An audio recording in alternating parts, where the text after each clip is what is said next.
You're 15 years old. What exactly are you going to do with 1,100 crates of scrap glass? Haul it off before the state makes your family pay $54,000 to have it treated as hazardous waste. They called it slag. He called it a second chance. 1,100 crates. Everyone tagged R-Eject, Special Disposal, in yellow grease pencil. The insurance adjuster told him the lead content alone made it somebody else's problem now. He backed his father's box truck up to the loading bay at 5:15 in the morning and started loading anyway. Wyatt Colque was 15. He had a dead man's furnace log, a pair of welder's gloves 2 sizes too big, and a mother who'd given him until August before she signed the transfer papers and moved them both to Ohio. 1,100 crates of glass that a state inspector had already condemned. And he was the only person left who understood what was actually sitting in them. One thing before we start. This is a story about heat, and heat doesn't hurry for anybody. So this takes its time the same way he had to. Stay with me, and you'll get all of it. Every crack, every burn, every number. If that's your kind of story, hit subscribe, and tell me in the comments where you're watching from. I read everyone. Now, back to that loading bay. 5:15 in the morning, and Wyatt Colque backs his father's box truck up to the loading dock of Ridgeline Glass Works for the second time that week. And there is not another living soul on the property. Just the boy, the smell of cold concrete, and 1,100 crates of furnace scrap stacked under a collapsing tin roof like something the mountain itself had given up on. He kills the headlights. In the last second before the beams die, they catch the dust hanging over the crates. A fine gray haze that never quite settles, glass dust and ash dust. The powdered memory of 52 years of work this hollow used to do and doesn't anymore. The welding gloves tucked into his back pocket are his father's. Ridgeline shut its furnaces for good in June. 52 years of bottle glass, restaurant tumblers, and, in its last, best decade, hand-finished art pieces sold out of a gift shop nobody outside 3 counties ever visited. Then, on a Tuesday, parent company in Charlotte decided the propane wasn't worth the freight anymore, and they locked the gate and left behind everything that wasn't worth trucking out, including 1,100 crates of what the industry calls cullet, broken and reprocessed glass waiting to be melted down again. Every crate tagged in yellow, and Wyatt knows exactly what that tag means the way you know the shape of your own hands, because he swept this floor. 12 years old, Saturday shifts, cash his father slipped him out of his own check. No time card, nobody's business.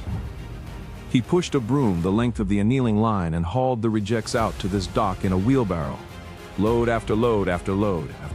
He's been carrying this glass out of this building since before he understood what it was. Nobody in this hollow calls it a plant closure anymore. They call it the year the furnaces went dark, the way you talk about a hard winter. Something that happened to everybody at once and left a mark nobody bothered writing down. Half the men who worked that floor are 2 towns over now, driving forklifts at a distribution center that doesn't care what they used to be good at. The other half just stopped working altogether, too old to retrain, too proud to say so. Wyatt's father used to say a furnace doesn't forgive you for walking away from it, and it turned out that was true of the whole town too. Here is the whole trade in 2 facts. Line glass. The clean batch, melted once, poured clean. That's what gets blown into product and sold. And cullet, the scrap, is glass that already failed once, bubbled, striated, contaminated with somebody else's color, or just plain the wrong recipe. Every furnace makes some. For 50 years, Ridgeline remelted its own cullet back into new batches, because glass doesn't care how many times you've asked it to become something. Somewhere around 2009, insurance underwriters started flagging any cullet with unverified lead content as special waste, full stop, no testing required to trigger the fee. Nobody condemned this glass because it was ruined. They condemned it because testing it was slower than burying it. Furnaces cannot wait for paperwork. That doesn't mean the glass is broken. Remember that. The plant's closeout manager, the one man left to sign off on what's still on the property, is a tired man named Roy Sanger. Wyatt finds him in the old front office, eating a gas station sandwich over a stack of disposal quotes. On the top page, circled twice, is the number that's been ruining Roy Sanger's month. $49 a crate to have it hauled and treated, 1,100 crates. $54,000 to get rid of something. Wyatt takes his cap off. He waits for the man to finish chewing before he makes his offer. He'll clear every crate off the property inside 2 weeks. No charge to the company if Roy signs it over to him in writing. Roy Sanger stops chewing. He looks at the kid in his doorway, 15, in a canvas coat that used to belong to somebody bigger. "Son, you want 1,100 crates of poison glass and you're not even asking me for money." Wyatt doesn't smile. He doesn't oversell it. He nods once, the way a man nods at a fence post that needs replacing before he tears it out. "Yes, sir. Before the state makes you pay to bury it." Roy Sanger laughs, not a mean laugh, a confused one, the laugh of a man who can't work out why anybody would volunteer for somebody else's liability. Then he sets his sandwich down. "Can't do it, kid. You're a minor. Anything with my signature on it and yours together isn't worth the paper it's printed on." So Wyatt drives 25 minutes to St. Agnes Regional, where his mother works the overnight admissions desk. He parks where he can watch the sliding doors. He sits there in the cold for 40 minutes. At 6:50, Dara Colque comes out. 11 years on that desk, a cardigan the color of hospital walls, hair pulled back so tight it pulls at her temples, a coffee in one hand she hasn't opened because she's too tired to bother. She sees the truck. She sees her son. She doesn't ask why he isn't already at school, because he isn't late yet, and Dara Colque has learned to spend her questions carefully. He hands her the release across the hood. She reads it. Her hands are shaking, not from feeling, from 12 hours on her feet. She signs it against the cold metal. She hands back the pen. August, Wyatt. She isn't looking at him. She's looking at a paper. "You get us square by August or I take the transfer to Dayton and we sell this place, workshop and all." That isn't a threat. That's just what's true. He says nothing. He folds the release into his coat. She's asleep against the window before they clear the parking lot, and he drives the whole way home with the radio off so she doesn't wake. Roy Sanger signs the release in under 2 minutes flat. He doesn't read the liability clause. Wyatt starts loading alone. Hand truck, his own back. Crates that run 30 pounds each and smell like cold ash and machine oil. He's got the truck half full when the county sedan pulls in. Marlene Petrakis, State Furnace and Emissions Inspector, District 6, sharp bob haircut, a canvas jacket with the department patch, and a clipboard she holds against her hip like she's done this 1,000 times and expects to do it 1,000 more. She watches a 15-year-old drag 30-pound crates onto a truck bed by himself, and she waits until he's out of breath before she says a word. "You're 15. You think you're going to fix a permitting problem an entire company decided wasn't worth fixing." Wyatt straightens up. He doesn't answer. He nods once. The fence post nod, and goes back to the crate. Marlene Petrakis, who came expecting an argument, finds herself standing on a dock with nothing to push against. So she tries a different angle, and this time she doesn't reach for a regulation. "I pulled your father's employment file this morning. 28 years on that floor." She clicks her pen shut, and the sound is smaller than her voice. He never once had his own kiln. Not one. Then she gets in her sedan and drives off, and Wyatt stands there with the crate handle biting into his palm, not understanding why a sentence delivered that calmly should hurt that much. In 4 days, he'll understand. It'll be worse. It takes him 9 days, loading, unloading, stacking crates in the garage workshop until it's full. Then under a tarp along the fence line he buys with money he doesn't have. By day 4, the neighbors have noticed. Hard not to. A box truck running the hollow road morning and night like a shuttle. Odessa Van is waiting at the fence on day 5. Broad-shouldered, silver hair cropped short. A chipped thermos she's carried since before Wyatt was born. She used to run a stained glass restoration shop 2 towns over, until Ridgeline stopped selling her clean cullet and her supplier dried up along with the plant. She watches him crack a crate open to check the glass inside. "Boy, I sourced from that furnace for 18 years. She kicks his tire once, testing whether the truck's real. What you're hauling is the reject batch. That's what's left after the good glass gets poured. There's a reason it's sitting behind a fence and not in a shop." Wyatt holds a shard up to the light. Striated, cloudy, wrong on purpose. But he turns it over and it doesn't crumble in his hand. "Then I'll take the part nobody's been paid for yet." Odessa Van stares at him a long moment, screws the cap back on her thermos, and drives off without another word. Here, for the record, is what Wyatt Colque's days look like that summer. Up at 5 to check the propane line, school from 8 to 2:40, home by 3, and then the garage until midnight, 6 days a week. He was 15 years old, and he was running a furnace. That night, the kitchen light is the one bulb over the stove. He sits at the table with his boots still on and opens a scorched, spiral-bound logbook with a rubber band holding the cover shut. It belonged to Wyatt Colque, his father. 28 years on the ridgeline floor, dead at 54 of a lung condition. Nobody at the plant ever called by its real name, 6 months after the furnaces went cold for the last time. On the first page, in block letters pressed so hard you can read them from the back of the sheet. A batch that fails once hasn't finished being glass. Wyatt Colque didn't own a studio. He owned a 2-car garage, a wood stove, and a shelf of mineral oxides bought one bottle at a time out of his own pocket. And that shelf is the whole man, if you know how to read it. Because for 28 years, the plant never once let him melt a batch of his own. So every night he came home and melted one anyway, on a torch too small to make anything you could sell. The logbook isn't a diary. It's a manual. Annealing schedules going back to 1988. Oxide ratios for color, cobalt, and copper, and manganese, with dates and notes in the margin.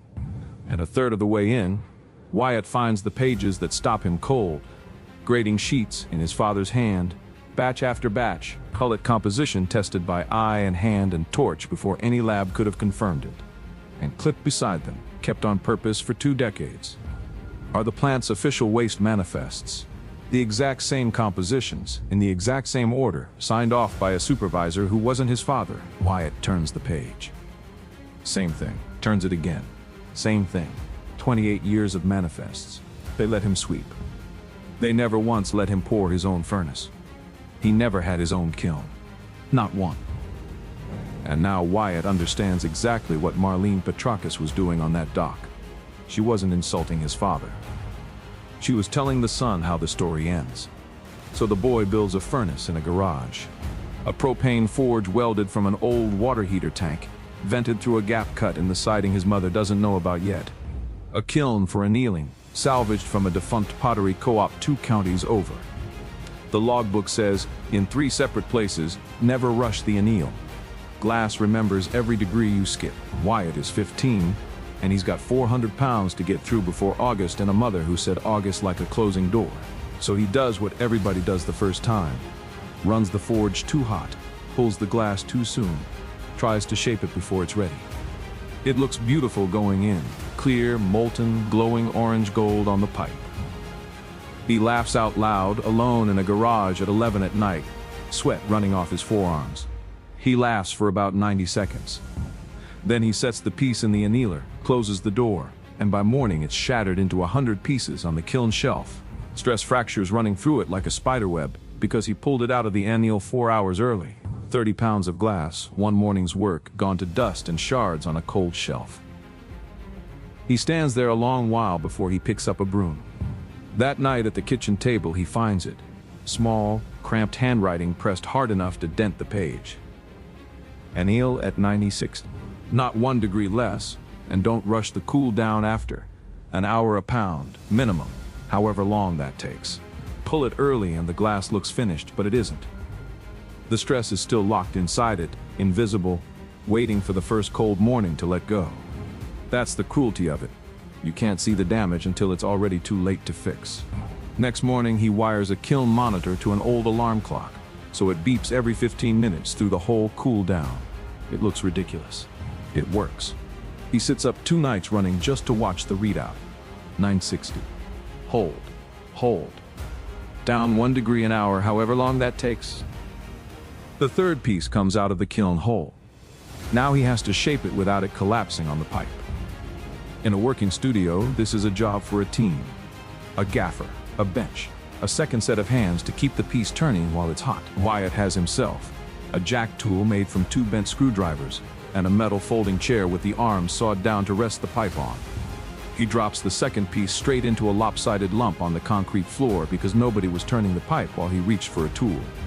He burns a line clean across his forearm on the 3rd attempt, reaching past the flame instead of around it. He tapes it, keeps going.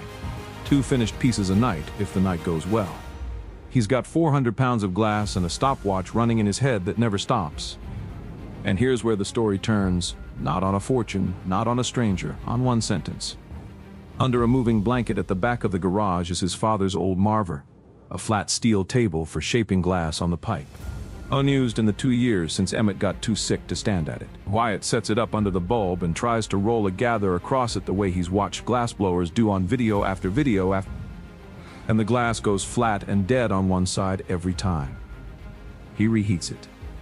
Same thing. He rolls slower. Same thing. 3 nights, a bucket of ruined lumps. He's treating hot glass like clay, pressing it, forcing it, fighting its own weight instead of using it. It's 1 in the morning. He opens the logbook, not to the shaping section. He's read the shaping section so many times he could recite it. He opens it at random because he's out of ideas, and he finds it jammed in the margin between an oxide ratio and a grocery list, written fast. Like a man who'd just worked something out and needed it down before it left him. Gravity does the rolling. Your hands only steer it. Stop pushing and start following. Wyatt sets the pipe down on the marver's edge and, instead of rolling the gather forward with his wrist, he lets the weight of the glass drop and simply turns the pipe under it, following the shape instead of forcing it. The gather rounds out clean under the bulb, symmetrical, glowing amber gold. And for the first time all summer it looks like something instead of an accident. He turns it in the flame, marvers it again, and it holds its shape through 2 full reheats. That's the entire secret of the craft, and it's 1 sentence long. The glass was never fighting him. It was waiting for him to stop fighting it. He works until nearly 4 in the morning. The first real piece, a small, lopsided rounded vessel with a wandering neck, takes him 6 attempts across 3 nights, and it's the single most honest object he's ever made. Wyatt Colque comes off shift at 4:15. She finds her son asleep against the workbench, 1 glove still on, the little vessel cooling on a folded towel beside him. She stands in the doorway a long time. Then she takes off her cardigan, lays it over his shoulders, and goes to bed without a word. She also doesn't bring up Dayton again that week. Marlene Petrakis comes back in July. And here's the thing nobody wants to admit about people like Marlene Petrakis. She's right. An unpermitted propane forge in a residential garage is a real fire risk. Full stop. And the fact that nobody's gotten hurt yet doesn't make it safe. She doesn't hand him the notice. She sets it on the workbench and steps back like the boy might be contagious. $200 a day until it's brought up to code and the days compound. She caps her pen. Codes don't bend for a hard luck story, son. They're the only thing standing between a house and people who improvise. She picks the word carefully, the way you'd pick up a knife by the handle. Wyatt lifts the notice off the bench. He reads every line. It takes the better part of a minute, and Petrakis stands there the whole time, and neither of them fills the silence. He folds it once, puts it in his back pocket. My permit application's in review. She turns back toward her car, delivers the rest over her shoulder without hurrying it. These things take the time they take. And Wyatt says the only 4 words he says to that woman all summer. Write me a receipt. She looks up, first time in the whole conversation, with today's date on it. She blinks, walks back to the car, fills out a carbon slip, hands it across, and drives off. That night, he opens the logbook to a page he's never needed before. Heading in block capitals. Ventilation. Below it, a diagram. A hood and duct routed straight through the roofline instead of the side wall, sketched by a man who spent 28 years watching Ridgeline's ventilation get fixed the cheap way and swore he'd never do it that way himself, if he ever got the chance. Wyatt Colque designed this fix 15 years before his son needed it, and never built it, because he was never allowed his own forge to need it on. Wyatt spends 3 days on the roof. Used ductwork bought for scrap price, a squirrel cage fan pulled from a dead furnace at Ridgeline itself. Sealant applied twice because the first pass leaked. He calls the fire marshal's office himself and asks for an inspection instead of waiting to be caught. He pays the $60 fee out of his own pocket. It passes. He mails a photo of the signed inspection sheet to Marlene Petrakis' office with no note attached. Color is the layer Wyatt hasn't touched yet. His father's oxide shelf still stands in the corner. Cobalt, copper carbonate, A jar of gold chloride bought for a single anniversary piece Emmett never finished. Wyatt melts a batch with cobalt stirred in, exactly the ratio the logbook lists, and pulls a small bowl that comes out a flat, muddy gray blue, nothing like the deep sapphire the notes promise. He rinses it under the tap out of frustration more than method, and the color doesn't wash off, because glass color doesn't work that way. But it doesn't deepen either. A whole night's melt, wasted on a color that just sits there, dead. He swears once, quietly, and opens the logbook again. Cobalt needs oxygen starved, not fed. Choke the flame back before you introduce it, or the color burns pale and never comes back. Timing, not quantity. He runs the next batch with the flame turned down low exactly when the oxide goes in, and this time the glass comes out of the pipe a blue so deep, it looks nearly black until the light catches it. And then it's the color of a night sky an hour after the sun's gone. He holds it up under the bulb for 10 straight minutes, grinning like a fool alone in a garage in the dark. He's beaten the heat. He's beaten the anneal.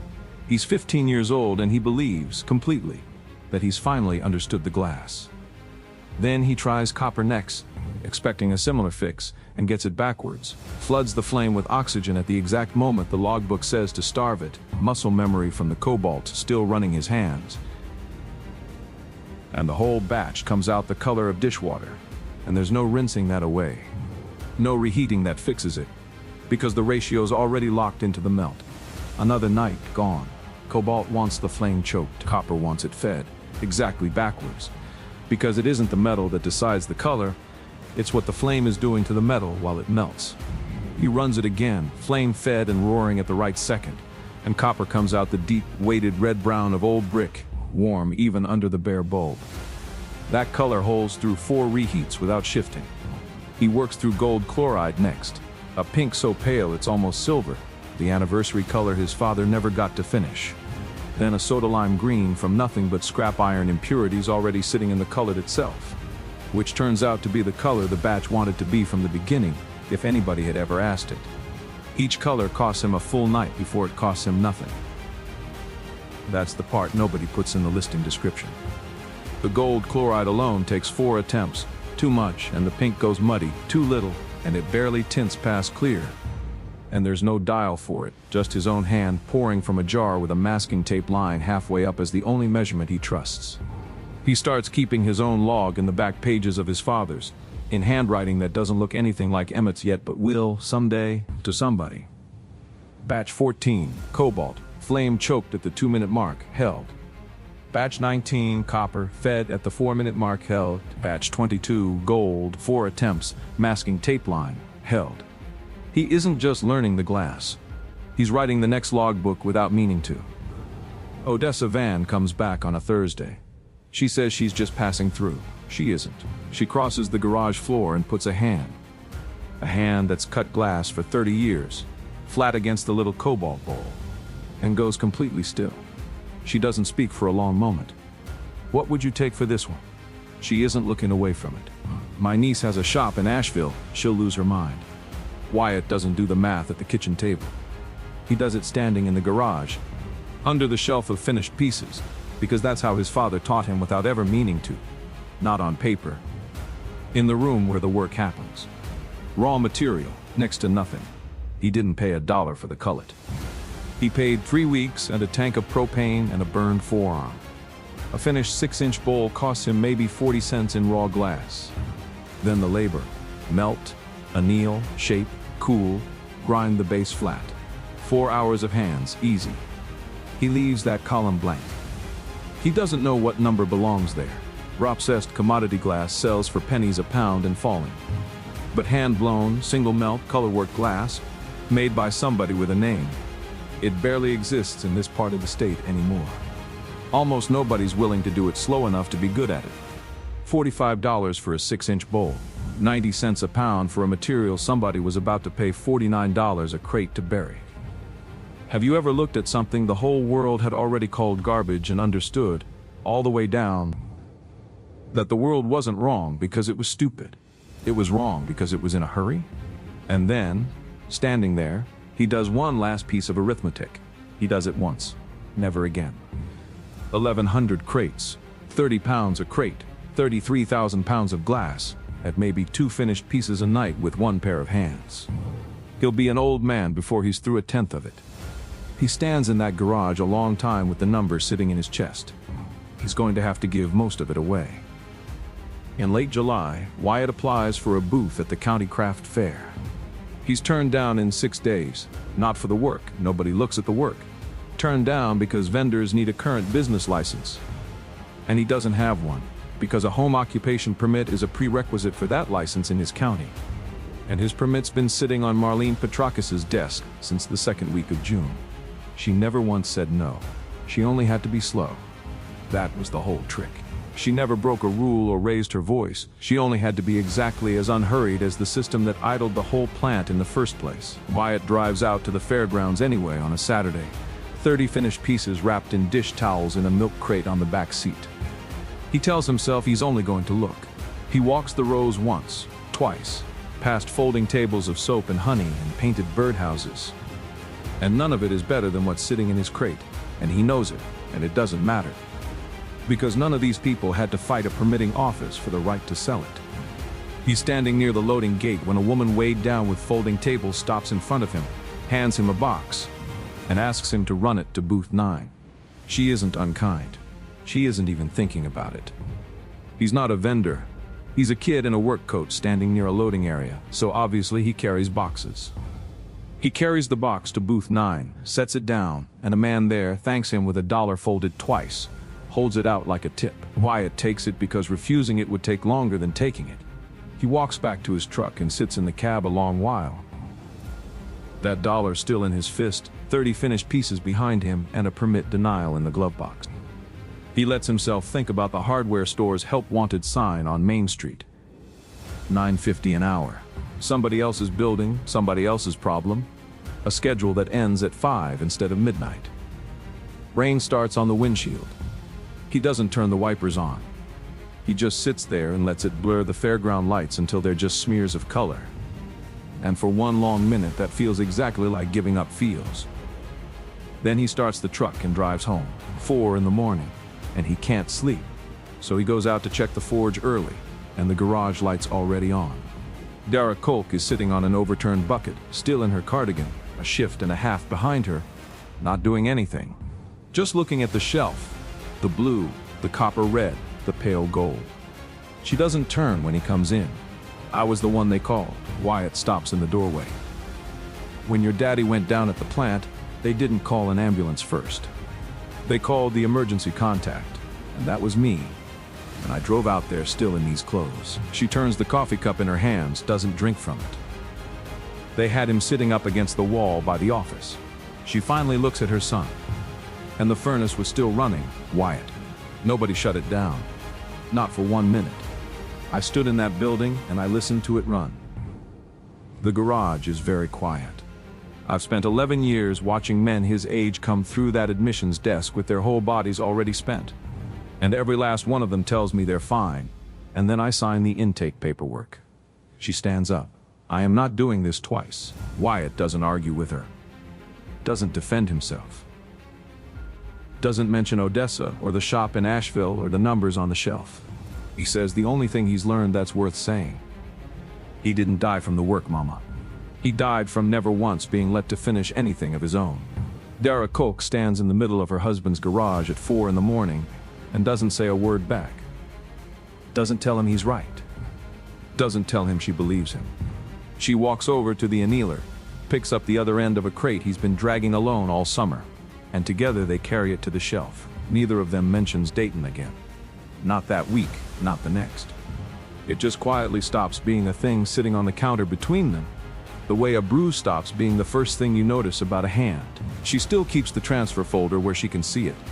She isn't a woman who throws papers away before she's sure, but she stops bringing her coffee out to the porch alone in the mornings and starts bringing 2 cups instead, one for herself and one she sets on the workbench without asking whether he wants it.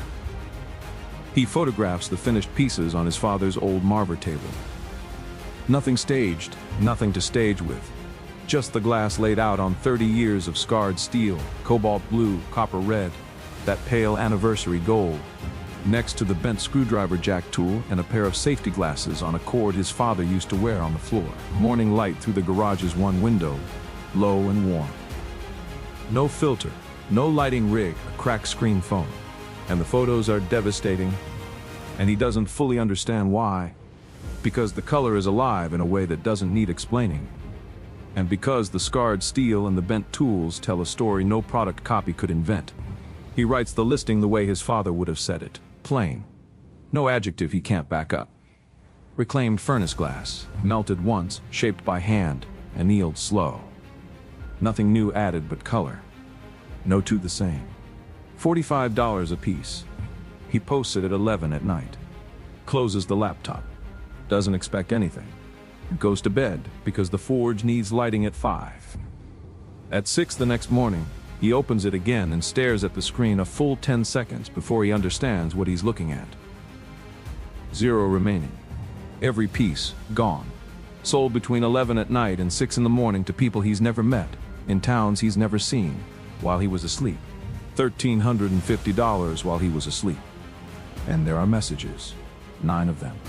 A woman in Charlotte writes that it's the most honest blue she's seen since her grandmother's set broke. Somebody in Knoxville asks twice, genuinely twice, whether this is really reclaimed glass, because reclaimed glass doesn't usually look like this. And then the 9th message. Priya Nandan, a gallery buyer in Asheville, small storefront, a fall collection going up in October. She wants 80 pieces, the blue and the copper red by then. Wyatt doesn't reach for a calculator. He counts the only way that's ever meant anything to him. Hours after school, minus the time it takes to check the propane line. He types the truth. I can get you 20 pieces a month. He stops. He knows exactly what the next line costs him. He knows the number. He knows what it'd do for his mother. He types it anyway. That's not 80 by October. That's 40. The cursor sits there blinking a long time. Take the 40 or take somebody who'll lie to you about it. She says yes within the hour. No negotiation, no counter, no haggling. Just yes. There's no press, no viral post. Nobody famous finds him. The glass world does what the glass world has always done. Buyers photograph what arrive. Post it on collector forums and mailing lists. Pass it hand to hand the way people pass seed catalogs. He has no website, no logo, no business plan, just a shelf and a spiral notebook full of names. Odessa Van's niece turns up wearing one of the pieces set into a pendant, the cobalt catching light at every angle. Odessa stands on her porch with her arms crossed, not looking at him. My father supplied that plant for 30 years before I did. She works her jaw. When it shut down, I didn't lose a supplier. I was the last one still buying from them. That's what I've carried around all summer, not the money. That I was the one who let it stop mattering. Wyatt doesn't tell her it isn't her fault. He doesn't tell her anything. He hands her a piece. It didn't stop. She holds it a long moment, then asks him quietly, still not looking at him, whether he'd teach her the anneal. Not the whole process, just how to cool a piece without losing it. He says yes, no ceremony. A nod and a Saturday. Odessa didn't come for money or anything close to it. Wyatt learns this later, in pieces. The way you learn most things about people who don't talk about themselves. Her shop had been failing quietly for 2 years before Ridgeline even closed. A slow bleed, rent going up while restoration work went down. The whole trade drying out around her one customer at a time. She never told anyone that part. She just kept the thermos full and the porch light on and showed up wherever the good glass was, because showing up was the only part of the business she still had any control over. In August, Marlene Petrakis comes up the driveway. Something's different. The clipboard stays in the car. She stands at the fence looking at the vent stack he cut through the roof himself, and takes a long time to say anything. There's a hobbyist out past the county line, running an unpermitted forge in a barn, no venting at all. She adjusts her jacket. It's already been reported. It's out of my hands. He'll get fined, he can't pay it, and he'll stop before he ever gets good at it. And there it is. The first time in the whole story that Marlene Petrakis is standing on the wrong side of her own rules and can't do a thing about. She doesn't apologize, doesn't soften, doesn't say the words, "I'd like a copy of your venting design." Wyatt goes inside, comes back with a single photocopied page from Wyatt Colque's logbook, the roofline diagram in a dead man's handwriting, and hands it over. She folds it once, puts it in her jacket pocket, and at her car door without turning around. He's got 3 weeks. Then she drives off. 3 weeks later, Wyatt's permit is approved. Nobody ever brings it up again. Late August.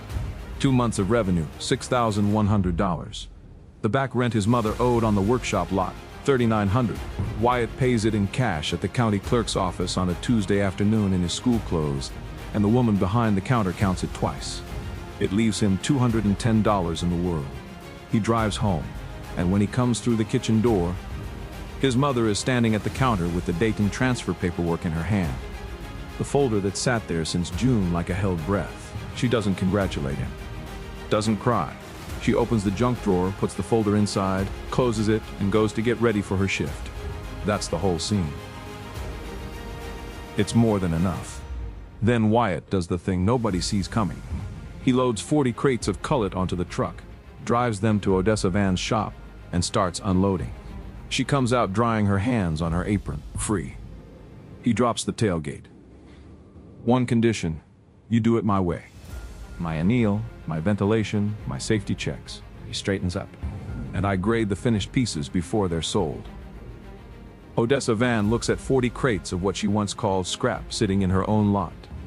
Then looks at the 15-year-old who just set terms with her. She goes inside, comes back with the chipped thermos, pours coffee into the cap and into a mug, and hands him the mug. That's her entire answer. Within a month, 3 more do the same. Every one of them somebody who used to buy from Ridgeline and lost their supplier the day it closed. Wyatt gives them the raw cullet for nothing. Buys back the finished work at a rate higher than any scrap dealer ever offered. And he's the one who grades it. Emmett Colque graded glass by hand for 28 years, and a supervisor signed off on every batch. His son was 15, and half the hollow was waiting on his signature instead. 14 years later, Wyatt Colque is 29. There's a permanent burn scar across his left forearm he blames, every time somebody asks, on being careless once in a garage that used to have a dirt floor. His father's welding gloves still hang on a nail by the door, too worn to use, kept anyway. He supplies 6 independent glass studios across 3 states. He employs 4 people, 2 of whom used to buy cullet from Ridgeline back when it was still standing.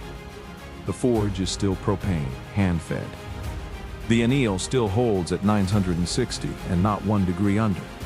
He's turned down 2 offers to automate the shaping line. He's not against machines. He's just never been in a hurry. Her name is Marisol Ruiz. She's 15. Her mother worked the same admissions desk as Dara Colque for 6 years before retiring. Same fluorescent lights, same overnight shift. She pulls up the gravel drive in a borrowed hatchback with a box of chemistry textbooks in the back seat and 2 hands that won't sit still. Wyatt recognizes it instantly, because he stood in this exact spot once, holding a logbook he wasn't sure he'd earned.